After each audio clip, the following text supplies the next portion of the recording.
कार्यक्रम वेद पाठशाला में मैं आपका हार्दिक स्वागत करती हूँ। प्रिय श्रोता, परमेश्वर का वचन जीवित, पवित्र एवं सामर्थी है। आशा है कि आज के वचन से आपको आत्मिक लाभ होगा। तो लीजिए प्रस्तुत है ये संदेश।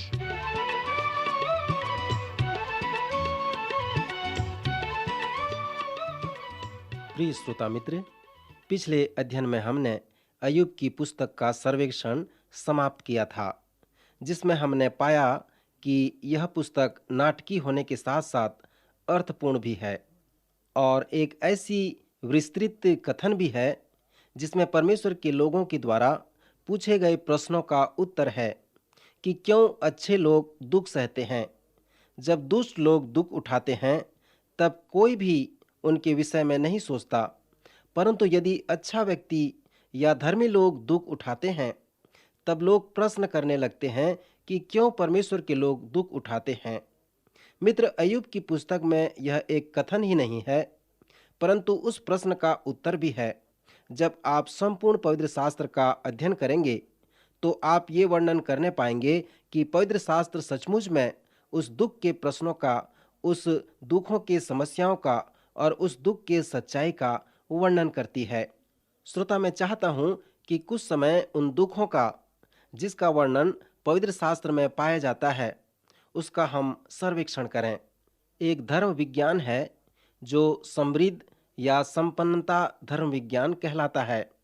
ये धर्म विज्ञान कहता है कि परमेश्वर कभी नहीं चाहता कि उसके लोग दुख उठाएं या बीमार पड़ें या वे कभी गरीब बने। मित्र, जो लोग इस धर्म विज्ञान पर विश्वास करते हैं और यदि आप किसी असाध्य रोग से पीड़ित हैं तो वे आपसे कहेंगे कि आपका परमेश्वर के साथ सही संबंध नहीं है।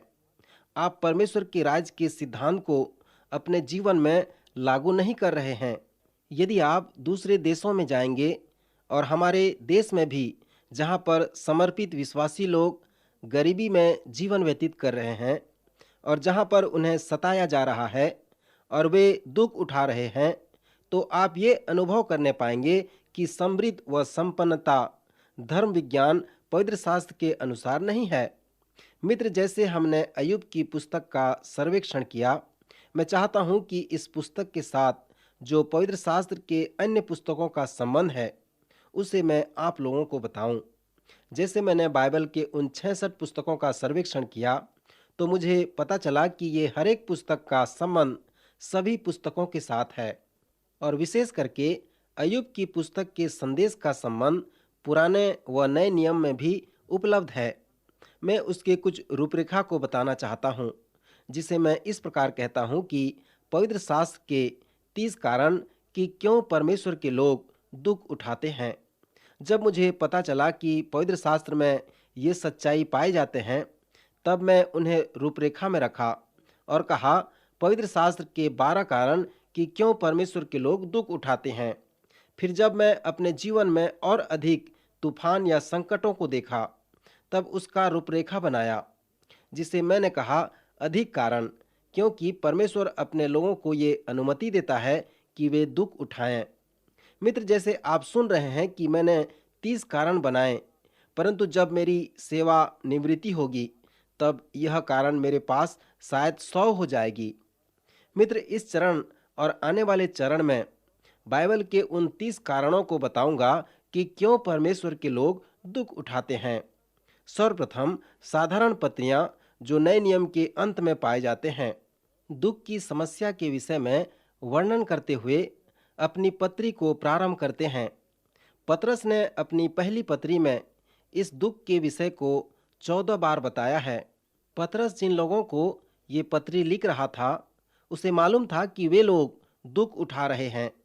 पतरस उस समय रोम में था और उसे मालूम था कि जो सताव रोम में प्रारंभ हो रहा है वह उन सभी जगह होगा जहां उसके विश्वासी लोग रहते हैं। पतरस ये भी जानता था कि उनका दुख और बढ़ेगा, इसलिए इस पत्री में उसने उन लोगों को दुख के विषय में बहुत बताया है। उसने उन लोगों को अपनी पत्री में कहा, इस कारण तुम मगन होते हो, यद्यपि अवश्य है कि अब कुछ दिन तक नाना प्रकार की परीक्षाओं के कारण उदास हो, और यह इसलिए है कि तुम्हारा परखा हुआ विश्वास, जो आग से ताए हुए नासमान सोने से भी कहीं अधिक बहुमूल्य है, यीशु मसीह के प्रकट होने पर प्रशंसा और महिमा और आदर का कारण ठहरे। पतरस यहाँ पर उन लोगों से कहता है कि वे लोग जो दुखित व उदास हैं, वे और भी उदास होंगे, क्योंकि उनके दुखित होने का एक उद्देश्य है, अर्थात जब प्रभु यीशु मसीह वापस आएगा तो उनके विश्वास की वह प्रशंसा करेगा और उसका समर्थन करेगा। पतरस ने इस उदाहरण का उपयोग किया कि परमेश्वर आग से शुद्ध करता है, और जिस प्रकार सोना नासमान है और उसे आग से शुद्ध किया जाता है, सो तुम्हारा विश्वास उससे भी बढ़कर है। जिस प्रकार सोना आग से शुद्ध होता है, उसी प्रकार तुम्हारा विश्वास, जो सोने से कहीं अधिक बहुमूल्य है, परीक्षा, दुख व संकट द्वारा शुद्ध होता है। पतरस ये भी कहता है कि परमेश्वर उनके जीवन को देखता है। जब परमेश्वर देखता है कि उन्हें दुख सहना है, तब वह दुख को उनके जीवनों में आने की अनुमति देता है। दूसरे शब्दों में, पतरस के अनुसार ऐसे भी समय हैं जब परमेश्वर के लोगों को दुख उठाने की आवश्यकता पड़ती है। फिर पतरस ये भी लिखता है कि ये जो दुख है वो कुछ ही समय के लिए है, क्षणभंगुर है। एक बार एक व्यक्ति ने कहा, मेरा जो पसंद का पद है वो है इसके आने के बाद। मैंने उससे पूछा कि क्यों वो पद आपको अच्छा लगता है। तब उसने कहा, जब यहोवा ने मुझ पर क्लेश व विपत्ति को भेजा, तब परमेश्वर ने चाहा कि मैं दुख उठाऊं, परंतु मैंने इस पद के द्वारा कहा, यह दुख इसलिए मेरे पास नहीं आया कि वह मेरे पास हमेशा बना रहे, परंतु यह जाने के लिए आया है। मेरे मित्र, पतरस के अनुसार दुख इसलिए नहीं आता कि वह आकर बना रहे, परंतु इसलिए आता है कि वो आकर चले जाए। फिर याकूब की पत्री में भी हम दुख के विषय में पढ़ते हैं। याकूब का पहला अध्याय पद 2 से आगे वो कहता है, हे मेरे भाइयों, जब तुम नाना प्रकार की परीक्षाओं में पड़ो तो उसको पूरे आनंद की बात समझो, यह जानकर कि तुम्हारे विश्वास के परखे जाने से धीरज उत्पन्न होता है। पर धीरज को अपना पूरा काम करने दो कि तुम पूरे और सिद्ध हो जाओ, और तुम में किसी बात की घटी न रहे। परंतु तुम में से यदि किसी को बुद्धि की घटी हो तो परमेश्वर से मांगे, जो बिना उल्हाना दिए सबको उदारता से देता है। धन्य है वह मनुष्य जो परीक्षा में स्थिर रहता है, क्योंकि वह खरा निकलकर जीवन का वह मुकुट पाएगा जिसकी प्रतिज्ञा प्रभु ने अपने प्रेम करने वालों को दी है। याकूब कहता है कि विश्वास की परीक्षा हमें उस विश्वास पर भरोसा रखने की ओर अगुवाई प्रदान करता है। कभी कभी हमारे पास ऐसे प्रश्न आ जाते हैं कि हम कहने लगते हैं कि मैं नहीं जानता कि कब मैं क्या करूं।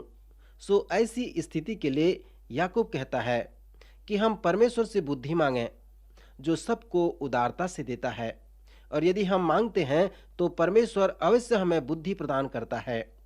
फिर याकूब कहता है कि जब एक व्यक्ति अपने परीक्षा में स्थिर रहता है तो उसे जीवन का मुकुट मिलता है। सो इस प्रकार से याकूब दुख के अनुभव के विषय में वर्णन करता है। पौलुस प्रेरित ने भी बहुत सारे दुख उठाए, और दुख के विषय में कहने के लिए उसके पास बहुत कुछ बातें हैं। कुरिन्थियों की दूसरी पत्री में पौलुस उन दुखी लोगों को कहता है कि हमारे प्रभु यीशु मसीह के परमेश्वर और पिता का धन्यवाद हो, जो दया का पिता और सब प्रकार की शांति का परमेश्वर है। वह हमारे सब क्लेशों में हमें शांति देता है, ताकि हम उस शांति के कारण जो परमेश्वर हमें देता है उन्हें भी शांति दे सकें जो किसी प्रकार के क्लेश में हैं। मित्र, पौलुस यहाँ पर कहता है कि परमेश्वर शांति का स्रोत है, क्योंकि जैसे दुख हमको अधिक होते हैं वैसे ही हमारी शांति भी मसीह के द्वारा अधिक होती है। यदि हम क्लेश पाते हैं तो यह तुम्हारी शांति और उद्धार के लिए है, और यदि शांति पाते हैं तो यह तुम्हारी शांति के लिए है, जिसके प्रभाव से तुम धीरज के साथ उन क्लेश को सह लेते हो जिन्हें हम भी सहते हैं। सो पौलुस के द्वारा भी हम देखते हैं कि शांति का जो स्रोत है वो स्वयं परमेश्वर है। कभी कभी आपके दुख व पीड़ा को कोई नहीं जान सकेगा, क्योंकि हम अपने व्यक्तिगत समस्या को पीड़ा को दूसरों को बताना नहीं चाहते, परंतु ऐसी स्थिति में परमेश्वर हमें जानता है और यदि हम उसके पास आते हैं तो वह हमें अपनी शांति से परिपूर्ण करता है। पौलुस प्रेरित ये भी लिखकर बताता है कि जब परमेश्वर दुख को आपके जीवन में आने की अनुमति देता है तो वह आपको परमेश्वर की ओर आने में अग्रसित करता है, ताकि आप उसके पास में आएं और केवल उसी से शांति को प्राप्त करें और दूसरों को भी जो दुख में पड़े हैं उन्हें भी आप परमेश्वर तक ला सकें। पौलुस द्वारा लिखी एक और लेखांश है जो हमें दुख के महत्व को बताता है। पौलुस इस अनुभव को अपने व्यक्तिगत गवाही में बताता है। दूसरा कुरिन्थियों 12वां अध्याय में पौलुस कहता है, मेरे शरीर में एक कांटा चुभाया गया, अर्थात शैतान का एक दूत कि मुझे घूंसे मारे ताकि मैं फूल न जाऊं। इसके विषय में मैंने प्रभु से 3 बार विनती की कि मुझसे यह दूर हो जाए, और उसने मुझे कहा, मेरा अनुग्रह तेरे लिए बहुत है, क्योंकि मेरी सामर्थ निर्बलता में सिद्ध होती है। इसलिए मैं बड़े आनंद से अपनी निर्बलताओं पर घमंड करूंगा कि मसीह की सामर्थ मुझ पर छाया करती रहे। इस कारण मैं मसीह के लिए निर्बलताओं और निंदाओं में और दरिद्रता में और उपद्रवों में और संकटों में प्रसन्न हूँ, क्योंकि जब मैं निर्बल होता हूँ तभी बलवंत होता हूँ। मित्र, पौलुस के पास एक चंगाई करने की सेवा थी। उसकी सेवा में अनेक लोगों ने चंगाई प्राप्त की। उसने तो अपनी सेवा द्वारा मुर्दों को भी जिलाया, परंतु उसके स्वयं के शरीर में एक बीमारी थी। उसने 3 बार परमेश्वर से कहा कि वह बीमारी उससे दूर हो जाए। विद्वानों को भी ये निश्चय नहीं है कि उसे क्या बीमारी थी। सो 3 बार उसने परमेश्वर से विनती की कि वह उससे दूर हो जाए, परंतु प्रत्येक बार परमेश्वर ने उससे कहा नहीं। फिर परमेश्वर नहीं कहने का कारण भी बताया। उसने कहा, मेरी सामर्थ निर्बलता में सिद्ध होती है। यदि मैं तुझे बलवंत व सामर्थी बना दूं तो तू अपने में ही रहेगा। इसलिए मैं तुझे निर्बल रखा हूं ताकि तू मुझ पर भरोसा रख सके। जब पौलुस ने परमेश्वर से उत्तर प्राप्त किया तो वह न केवल परमेश्वर के उत्तर को स्वीकार किया, परंतु उसने उस उत्तर के लिए परमेश्वर की महिमा की और उसने कहा कि जब मैं निर्बल होता हूँ तभी बलवंत होता हूँ। श्रोता, प्रभु यीशु मसीह ने भी अपनी पहाड़ी उपदेश में कहा है, धन्य है वे जो मन के दीन हैं, धन्य है वे जो शोक करते हैं। इस वचन में प्रभु नम्रता के विषय में बताना चाहते हैं, और नम्रता यह है कि मैं नहीं पर वो है, मैं नहीं कर सकता पर वो कर सकता है, मैंने नहीं किया पर उसने किया। इस अय्यूब की पुस्तक के परिप्रेक्ष्य में मैं उन बाइबल के 30 कारणों को बता रहा हूँ कि क्यों परमेश्वर के लोग दुख उठाते हैं। अय्यूब की पुस्तक एक सुंदर व लंबा उदाहरण है कि क्यों परमेश्वर के लोग दुख उठाते हैं। पवित्र शास्त्र के अन्य स्थानों से भी मैं उन 30 कारणों को बताने का प्रयास कर रहा हूँ कि क्यों परमेश्वर के लोगों के मनों में ठेस लगती है। सो हमने कुछ लेखांश से देखा कि अय्यूब की पुस्तक ही न केवल वो पुस्तक है जिसमें परमेश्वर के लोगों को ठेस लगती है, परंतु पवित्र शास्त्र में और भी स्थल हैं जहाँ पर इस विषय के बारे में वर्णन किया गया है। भविष्यवक्ता और जो प्रेरित थे जिन्होंने परमेश्वर के लोगों की अगुवाई की, वे भी दुख सहे, परंतु प्रत्यक्ष रूप से वे प्रकट नहीं किए गए। भजन संहिता 126 में परमेश्वर के लोगों को दुख सहने के विषय में एक अच्छा चित्रण है।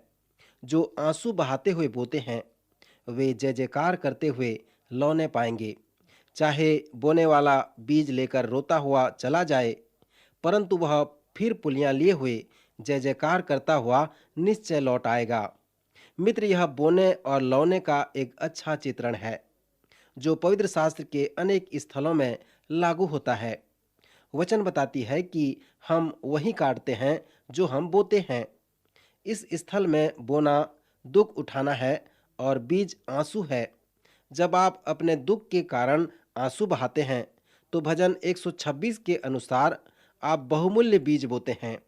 फिर भजन 126 में जो आनंद का समाचार है वो है कि एक दिन आप पुलियां लिए हुए जय जयकार करते हुए वापस लौटेंगे। मित्र, हम में से बहुत सारे लोगों के जीवन में पुलियां हैं या वो फल है जो हमने दुख के साथ बोकर प्राप्त किया है। यहाँ पर जो पाठ हम सीखते हैं कि जो दुख के साथ हमारा अनुभव बीतता है वो हमारे आत्मिक वृद्धि के लिए है। जो हम दुख के साथ आंसू बहाते हैं वो हमारे दुख के द्वारा आत्मिक आशीष प्राप्त करने का अनुभव है। भजन संहिता में दुख के विषय बताने के लिए बहुत कुछ बातें हैं। भजन संहिता 4 के प्रारंभिक पद में लिखा है, हे मेरे धर्ममय परमेश्वर, जब मैं पुकारूं तब तू मुझे उत्तर दे। जब मैं सकेती में पड़ा तब तूने मुझे विस्तार दिया।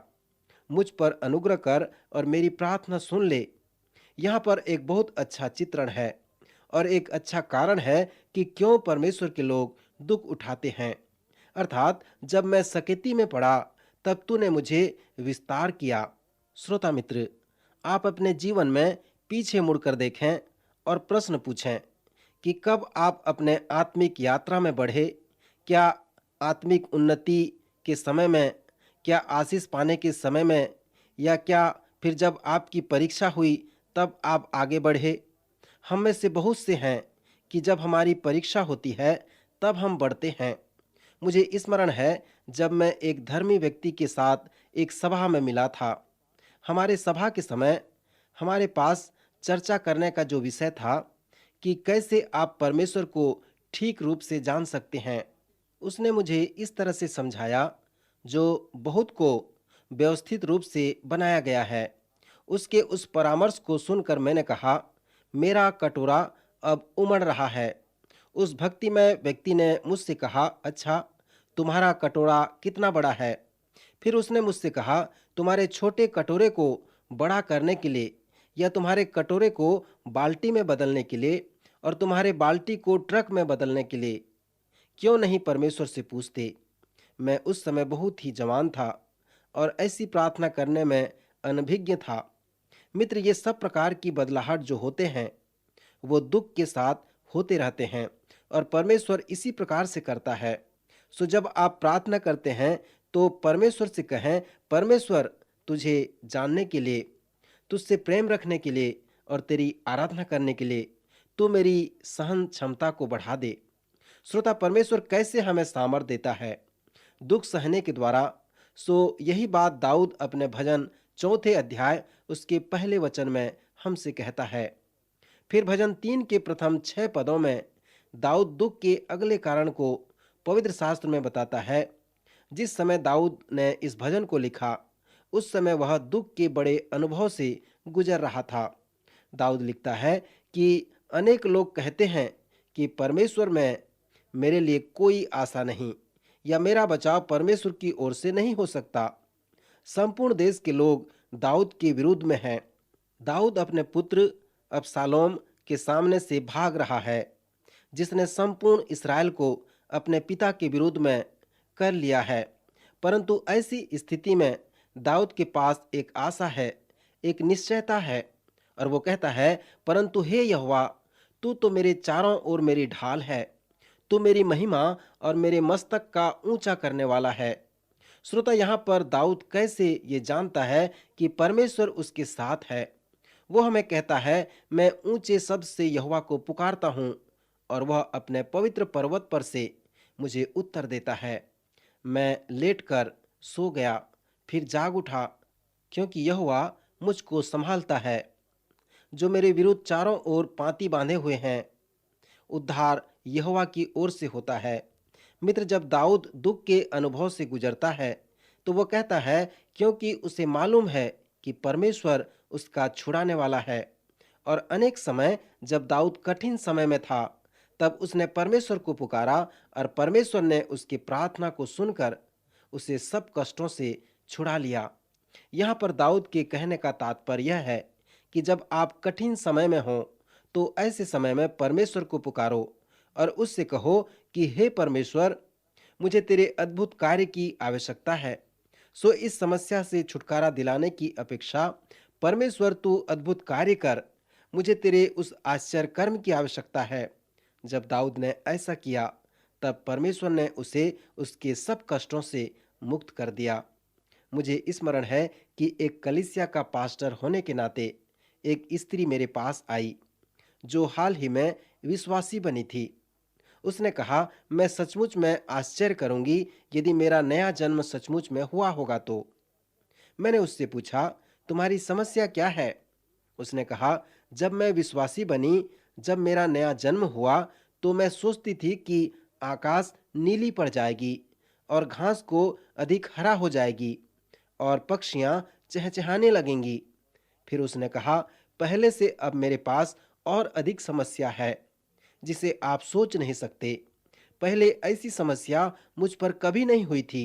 मैं चिंतित हूं कि क्या मसीही बनने के कारण मेरे पास अनेक समस्या हैं। श्रोता, इब्रानियों की पत्री उसके 12वें अध्याय में एक सुंदर स्थल है जहां पर इस प्रकार बताया गया है कि यदि कठिन परिस्थिति अनिवार्य नहीं है तो आप विश्वासी नहीं हैं। कठिन परिस्थिति इस बात को बताती है कि परमेश्वर अपने पुत्रत्व को निश्चित करता है। दुख के लिए एक स्पष्टीकरण है कि जो हम बोते हैं वो हम काटते हैं। हम एक विश्वासी होने के नाते जो हम बोते हैं हम वही काटते हैं। मित्र, यह हमारे लिए संभव है कि हम अपने जीवन के बाग में गलत बीज बो सकते हैं और फिर हम उससे गलत फल काट सकते हैं। परमेश्वर की प्रजा होने के नाते जब हम परमेश्वर के लिए आज्ञाकारी होते हैं तब परमेश्वर हमारी ताड़ना करता है। एक माता पिता होने के वास्ते क्या आप इस प्रकार के अनुभव को प्राप्त किए हैं कि आपका पड़ोसी का बच्चा गंदी गंदी गाली बकता है और आप अपनी पत्नी से कहते हैं कि यदि वो मेरा बच्चा होता तो मैं उसके लिए अवश्य कुछ करता, और फिर आपकी पत्नी आपसे कहे कि वे तुम्हारे ही बच्चे हैं, सो आप बाहर जाते हैं और उसके लिए कुछ करते हैं। यदि वे आपके बच्चे नहीं हैं तो आप उस उत्तरदायित्व का अनुभव नहीं करते, पर यदि वे आपके बच्चे होते तो आप बाहर जाते और उस गंदी गाली देने के लिए उन्हें ताड़ना देते। इब्रानियों का 12वां अध्याय पद 5 से 13 तक बताती है कि परमेश्वर इसी प्रकार का अनुभव हमारे लिए करता है। हम पढ़ते हैं कि हे मेरे पुत्र, प्रभु की ताड़ना को हल्की बात न जान, और जब वह तुझे घुड़के तो हियाव न छोड़, क्योंकि प्रभु जिससे प्रेम करता है उसकी ताड़ना भी करता है, और जिसे पुत्र बना लेता है उसको कोड़े भी लगाता है। सो तुम दुख को ताड़ना समझकर सह लो। परमेश्वर तुम्हें पुत्र जानकर तुम्हारे साथ बर्ताव करता है। वह कौन सा पुत्र है जिसकी ताड़ना पिता नहीं करता? यदि वह ताड़ना जिसके भागी सब होते हैं तुम्हारी नहीं हुई है तो तुम पुत्र नहीं पर व्यभिचार की संतान ठहरे। सो इब्रानी के लेखक के कहने का तात्पर्य यह है कि दुख उठाना, प्रताड़ित होना हमारे पुत्रत्व होने का चिन्ह है। साथ ही साथ ये ताड़ना हमारे लाभ के लिए होता है ताकि हम भी उसकी पवित्रता के भागी हो जाएं।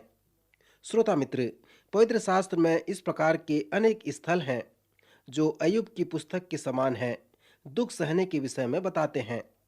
इस संसार में लोगों के पास दुख व क्लेश आना परमेश्वर के अनुमति बोधक इच्छा से होता है। पौलुस प्रेरित कहता है कि उसके शरीर में एक कांटा चुभाया गया। उसके पास एक बड़ी बीमारी थी जिसके लिए उसने परमेश्वर से 3 बार विनती की थी। फिर पौलुस कहता है कि उसके शरीर में बीमारी आने का कारण क्या था कि वह नम्र व दीन बने और परमेश्वर को अपने कार्य का स्रोत बनाए। सो जो बीमारी पौलुस के जीवन में आई थी वो परमेश्वर की अनुमति बोधक इच्छा से थी। जिस प्रकार दाऊद के जीवन में दुख व पीड़ा आया था कि वह परमेश्वर की महिमा करे, उसी प्रकार पौलुस के जीवन में बीमारी आया कि वो अपने आप को नम्र बनाए और उसकी महिमा करे। सो मित्र, इसी कारण आप पवित्र शास्त्र में अनेक स्थलों को प्राप्त करते हैं जो इस प्रकार से कहेंगे कि दुख उठाना अच्छा है। उदाहरण के लिए विलाप गीत के 3 अध्याय में लिखा है, पुरुष के लिए जवानी में जुआ उठाना भला है। दूसरे शब्दों में कि जब आप जवान हैं तो कठिन अनुभवों से होकर चलना यह उसके लिए उत्तम है। परीक्षाओं में, आंधियों में होकर चलना भी अच्छा है। परंतु ऐसा क्यों होता है? ये सभी स्थल बताते हैं कि दुख व पीड़ा के द्वारा हमारे जीवन में अच्छी चीजें उत्पन्न होती हैं। दुख व पीड़ा आत्मिक स्वभाव को उत्पन्न करता है। दुख व पीड़ा पवित्रता को उत्पन्न करता है। दुख व पीड़ा हमारे विश्वास को बल प्रदान करता है और दुख व पीड़ा के द्वारा हम पुत्रत्व होने के अनुभव को प्राप्त कर सकते हैं। सो मित्र, जैसे आप संपूर्ण पवित्र शास्त्र का सर्वेक्षण करते हैं तो पवित्र शास्त्र में दिए गए उन कारणों को देखें कि क्यों परमेश्वर के लोग दुख उठाते हैं। सो अगले अध्ययन में फिर हम इसी विषय पर अध्ययन करेंगे। प्रभु इन वचनों द्वारा आपको आशीष दे।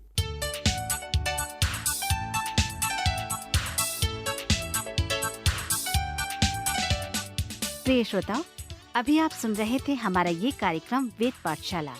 श्रोताओं, आपको ये जानकर खुशी होगी कि हमारे पास इस अध्ययन से संबंधित नोट्स उपलब्ध हैं, जिन्हें हम सभी श्रोताओं को निशुल्क भेजना चाहते हैं। यदि आप इसे प्राप्त करना चाहते हैं तो हमें इस पते पर लिखें।